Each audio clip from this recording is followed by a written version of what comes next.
தள்ளப்பட்டோரை தன்னிடம் சேர்க்கும், தள்ளப்பட்டோரை தன்னிடம் சேர்க்கும்.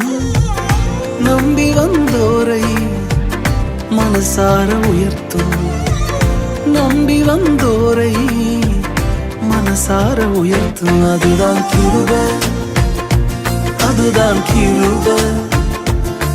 நான் நினைத்ததிலும் உயர்த்தி வைத்ததே. அதுதான் கிருபை, அதுதான் கிருபை. என் ஜீவியத்தின் பாடலானதே. ஆண்டவரும் உலக ரட்சகரும் மீட்பருமாகிய இயேசு கிறிஸ்து நாமத்திலே இன்றைய காலை வாழ்த்துக்களை தெரிவித்துக் கொள்கிறோம். இன்றைய வாழ்வு தரும் நிகழ்ச்சிக்கு இயேசு நாமத்தில் வரவேற்கிறோம். இந்த நாளிலோ தியானத்துக்காக எடுத்துக்கொள்ளப்பட்டதான வேத பகுதி அப்போஸ்தலரின் நிருபம் 1வது அதிகாரம் 1-5 வசனங்கள்.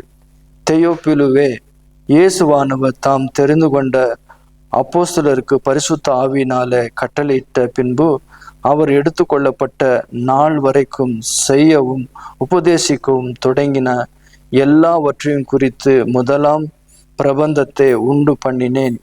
அவர் பாடுபட்ட பின்பு 40 நாளளவும் அப்போஸ்தலருக்கு தரிசனமாகி தேவனுடைய ராஜ்யத்துக்குரியவைகளை அவர்களுடனே பேசி அநேக தெளிவான திருஷ்டாந்தங்களினாலே அவர்களுக்கு தம்மை உயிரோடு இருக்கிறவராக காண்பித்தார்.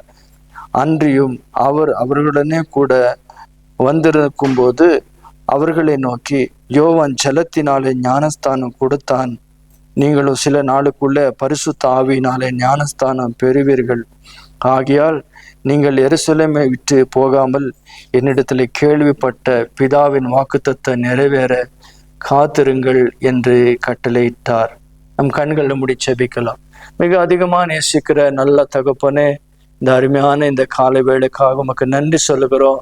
இந்த வசனத்தின் மூலமா ஆண்டவரே உமது நாமத்துல நீ அழைக்கப்பட்டதான உம சீஷர்களோடு பேசும் பொழுது கர்த்தர் அவர்களுடைய சந்தேகங்களை நிவர்த்தி செய்யும்படிக்கு அநேக திஷ்டாந்தங்கள் வழியினால ஆண்டவரே வேத வாக்கியங்களின் மூலமா கர்த்தர் அவர்கள் வெளிப்படுத்தி நீ உயிரோடு இருக்கிறவர் என்று விளங்கு பண்ணின தேவன், இன்ற கால வேளையில கூட கர்த்தர் உமது பிள்ளைகளுக்கு கர்த்தர் நீர் ஒருவரே ரட்சகர் மீட்பர் என்ற வெளிப்பாடுகள் அவர்களுக்கு உண்டாகும்படியாக நாங்கள் ஜெபிக்கிறோம். ஆண்டவரே, ஆண்டவரே நீங்கள் எருசலேமை விட்டு போகாமல் பிதாவினுடைய வாக்குத்தத்தை நிறைவேற நீங்கள் காத்திருங்கள் என்று அவர்களுக்கு கட்டளை கொடுத்த தேவன், இன்றைக்கு உமது பிள்ளைகள் வாழ்க்கையில பரிசுத்த ஆவியினால் நடத்தப்படுகிற அனுபவங்கள் உண்டாகும்படிக்கு தேவனுடைய ஆவியினால் நடத்தப்படுகிற தேவனுடைய பிள்ளைகளின் அதிகாரத்தை அவர்கள் ஆண்டவர் அவர்கள் வாழ்க்கையில காணும்படிக்கு கர்த்தர் உதவி செய்யுங்க.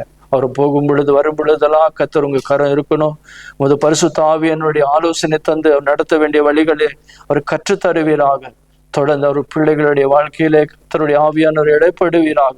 அவருடைய சூழ்நிலைகள், அவர் போக்க வருத்தையிலே அவருடைய விரோதமாக எழும்புகிற எல்லா காரியங்களிலும் கர்த்தர் ஆவியானவர் அவர்களுக்கு உதவி செய்யும்படியாக ஆவியானுடைய வழிநடத்தல் வரங்களை பெற்றுக்கொள்ளத்தக்கதாக அவர் விசுவாசத்தை வர்த்திக்க பண்ணுகிறார். இயேசுவின் நாமத்துல ஜெபிக்கிறோம் என்று நல்ல பிதாவே. கர்த்தர் நிச்சயமா இந்த நாள் முழுவதும் அவர் பொறுப்பெடுத்து உங்களை நடத்துவார். ஆமென்.